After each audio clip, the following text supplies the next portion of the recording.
రాష్ట్ర కాంగ్రెస్ అధ్యక్షుడు శ్రీరాముడికి బీజేపీ మెంబర్షిప్ ఉందా అని అడిగిండు. మీ ముఖ్యమంత్రి Congress is Muslim, Muslim is Congress అన్నాడు. నువ్వు నీ పార్టీకి సుంతి అయిందా చూసుకున్నావు? పోయి చూసుకో మరి. పోయి పెహల్గాంలా ఎట్లా చేశారండి హత్యలు? పేరు అడిగి రుజువుకి బట్టలు ఇప్పించి చూసి చంపిన కదా హిందువుల ముస్లింలను చూసి. ఇవన్నిటితోటి సిగ్గురాదా మీకు?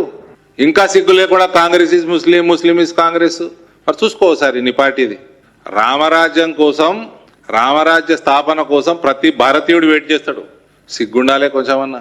చెడగొట్టిర్రు ఇట్లాంటి వాళ్ళు హిందూ సమాజంలో. మీరు ఎవరైనా నాకు అర్థం చేయండి boss. Congress is Muslim, Muslim is Congress ఎక్కడ రాసింది? కాంగ్రెస్ రాజ్యాంగంలో రాసిందా? ఎక్కడ రాసింది చెప్పండి? What does he mean? ప్రతి ఒక్కడు పనికిమాలలో నెత్తికెక్కుసోడా? అది ప్రతిదాడి మతిస్థిమితం లేని ఈ ముఖ్యమంత్రికి మతిస్థిమితం ఉంటే అట్లాంటివి చేయడు స్టేట్మెంట్లు. మతిస్థిమితం లేని ముఖ్యమంత్రి ఉంటే గిట్లనే ఉంటుంది. మతిస్థిమితం లేని వాళ్ళందరూ దాడులు చేస్తారు. ప్రతి ఒక్కరు ఎక్కడ గుడి, మన నిజామాబాద్లో కూడా గుడులు ధ్వంసం అవుతాయి, మన విగ్రహాలు ధ్వంసం అవుతాయి. తెల్లారి మతిస్థిమితం లేడు అని ఉంటాడు. మతిస్థిమితం లేని అరెస్ట్ చేసినావా, మెంటల్ హాస్పిటల్ పంపినవా? ఏం అవి కూడా చేయరు మళ్ళా.